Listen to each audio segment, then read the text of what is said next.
Je suis avec Marc Fournier, fondateur des éditions Gladius. Bonjour. Bonjour, Jimmy. Encore plein de beaux jeux à nous présenter aujourd'hui. Vas-y, je t'écoute. Bon, ben, commençons avec Charabia, si tu veux bien. Okay? Charabia, c'est un jeu de devinettes loufoque. Okay? La première chose qu'on fait, on doit placer Sacha au centre de la table. Okay? Et là, je vais te montrer, Jimmy, des images. Okay? Et tu dois deviner le mot que l'image représente. Mais si tu crois avoir la bonne réponse, tu dois t'emparer de Sacha. Tu révèles Sacha le chat. Sacha le chat, exactement. Donc, c'est Charabia. Donc, si l'image, on voit un rat, et ça va contenir le son rat. Si l'image représente un chat, ça va être le son chat. Puis des fois, on a les deux ensemble, c'est les deux sons. Donc, ce serait le joueur qui serait le plus rapide. Donc, si je te montre cette image... Là, je ferais ça. Oui. Là, je dirais radiographie. Radiographie, exactement. Radiologie aurait été bon aussi. Okay. Et là, on a une petite définition en arrière lorsque la carte est plus difficile, les gens ne trouvent pas. Donc là, tu viens de faire un point. On écrit... Je t'en montre un autre ici. Fait que là, je ferais chagrin. Chagrin, exactement. État de tristesse ou de peine faisant suite à une émotion douloureuse. Chagrin ou chagriné aurait été acceptable. Une plus difficile ici un peu. OK.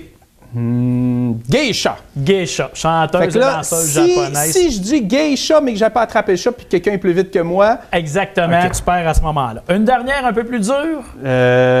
Vendeur ambulant qui exploite la crédulité publique. Charlatan. Charlatan, c'était la bonne réponse. Bravo, Jimmy. Je ne joue plus avec toi. Tu es trop fort. C'est un excellent jeu. Ensuite? Oui, on poursuit après ça avec le jeu T'aimes-tu ça? Ça, c'est l'humoriste Jean-François Barry qui l'a conçu. L'année passée, il avait sorti le jeu Connexion. Ça va un peu dans la même lignée. Ce jeu-là, vous devez absolument le jouer en équipe de 2. Okay. Donc, on parle de 4, 6 ou 8 joueurs maximum.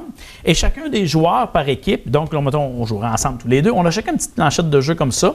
Et on a chacun également 5 petits jetons qui sont ici, dont 2 j'aime, 2 je n'aime pas et 1 bof. Okay? Et là, on met des situations au centre de la table, comme ici de 1 à 5. On vient positionner des petites cartes là au hasard, comme par exemple, ici, on a aller à la cabane à sucre, jogger, écouter des émissions en ligne, les lignes ouvertes à la radio, faire de l'escalade. Laver la salle de bain.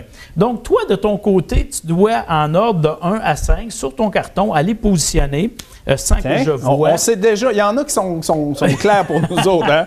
On est prêt à les mettre en premier. Il y en a qui sont clairs, mais parfois, il y en a 4 qu'on déteste ou 4 qu'on aime. Mais là, il y en a juste 2 que vous avez le droit de dire que vous aimez. Donc, c'est lesquels vous aimez le plus. Et là, votre coéquipier, qui souvent est votre conjointe ou meilleur ami, lui, il doit penser la même chose que vous. Il doit deviner. Donc là, toi, tu as été les placer, mais normalement, il aurait fallu que tu les vires de l'autre côté, caché, comme ça. Et là, moi, ben, je serais allé, bon exemple, à la cabane à sucre. Bon, on se connaît pas beaucoup, hein, mais je pense que tu aimerais ça. Fait, moi, je dirais, t'as aimé ça. De toi, et là, moi, je révélerais, oui, j'aimerais ça à la cabane à sucre. Faire du jogging, mais tu as de l'air assez en shape. Je vais dire bof. Moi, j'aurais dit bof.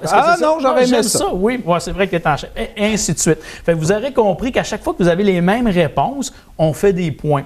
C'est un jeu qui est super le fun parce que c'est accessible à tous. C'est pas un jeu de culture, de connaissances. Puis vous allez apprendre des choses assurément sur les gens avec qui vous allez jouer. Oui, des surprises. Des fois, on pense connaître quelqu'un, puis... Là, tu l'as bien résumé, des surprises. C'est un jeu, beaucoup d'anecdotes. Ça se détaille seulement 17 $. Avec une bonne bouteille de vin, vous allez rire, puis vous allez avoir du plaisir en couple et entre amis. Là, on a des jeux colorés. Là, on tombe dans quelque chose un peu plus... La boîte est magnifique. Là, oui, c'est Attack Zombie. Attack Zombie, on peut montrer peut-être un peu des personnages humains. Jimmy, s'il te plaît, fait qu'on va les voir à l'écran.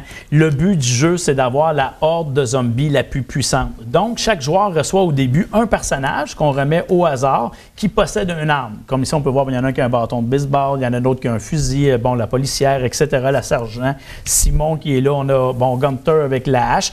Et là, on doit aller des autres cartes, attaquer les personnages des autres joueurs. Donc, avec des attaques de zombies. Puis une fois qu'un joueur a une attaque, une carte, la première étape, c'est attaque de zombies. Une fois qu'on l'a attaqué, après ça, on va le mordre. Et si le joueur n'est pas capable de se défendre avec ses cartes de défense, avec l'arme qu'il possède, bien là, ça va soit lui prendre l'antidote ou avant ça, s'il y avait la carte se sauver, des fois ça paye à être peureux. Là, si vous pouvez vous sauver des zombies, ça va vous aider dans le jeu. OK? Donc, c'est un jeu de cartes de stratégie. Super amusant. Les dessins sont extraordinaires. Simon Lebeau, l'illustrateur qui a fait ça. Ils ont un côté humoristique, mais quand même, ils gardent la thématique horreur. Exactement. Puis il n'y a rien de violent là-dedans. C'est la thématique zombie. Donc, on doit zombifier les personnages des autres. Une fois que notre personnage a été zombifié, parce qu'il n'est pas capable de se sauver ou de tuer le zombie, il peut même s'amputer un membre. Okay. Mais à un moment donné, là, quand il ne te reste plus de bras, là, plus de jambes, fait que là, ton personnage, il meurt. À ce moment-là, on va t'en donner un autre, etc.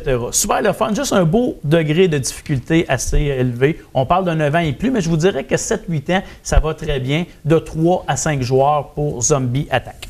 Et là, je veux absolument qu'on prenne le temps de parler du prochain petit jeu parce que je le trouve vraiment très drôle. On va se faire de la place. Oui. Alors, la mine hantée, je trouve tellement original le concept. Le montrer. Oui.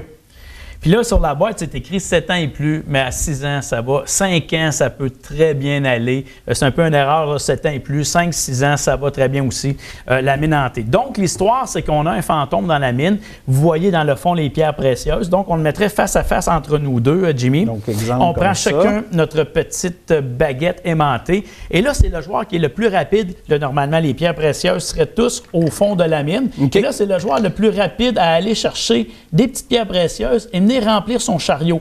Puis une fois qu'on a mis les petites pierres dans notre chariot, on ne peut plus les voler, on ne peut plus y toucher. Parce que là, je pourrais essayer de te nuire. OK, en chemin, là, oui, mettons. En chemin, okay, là, on peut se l'enlever. Là, c'est le premier qui va remplir son chariot. Qui va gagner la partie. Tu sais, là, je viens de faire une petite shot payante. Tu aurais dû venir me nuire. Vous aurez compris que c'est un jeu qui est très bon pour la dextérité des enfants. Ça, c'est excellent. Donc, ça se joue obligatoirement à 2, mais on a fait, l'enfant qui est seul aussi, on a fait des petits schémas comme ça. Donc, l'enfant doit reproduire ça. Il va se chronométrer. Il se dépêche. Il doit reproduire toutes ces étapes-là de 1 à 10 le plus rapidement possible. Donc, très bon pour la dextérité, comme on a dit. C'est un jeu qui est amusant. On dit pour les enfants, mais beaucoup de plaisir aussi. Ben, tous les grands enfants aussi. Au salon du jeu, tous les adultes qui ont joué ont adoré également. Fait que c'est un beau petit jeu qui est décoratif puis que tu vas jouer peut-être 10-15 minutes au travers puis après ça, on peut passer à un autre. Avant le dodo, là, on joue une partie de ça, c'est pas long. Vous jouez 5 minutes, ça va être du temps de qualité avec vos enfants. Ils vont apprécier puis ils vont passer une très bonne nuit. Bien, merci Marc Fournier, des super beaux jeux encore une fois. Merci d'être venu à l'émission. Merci à toi.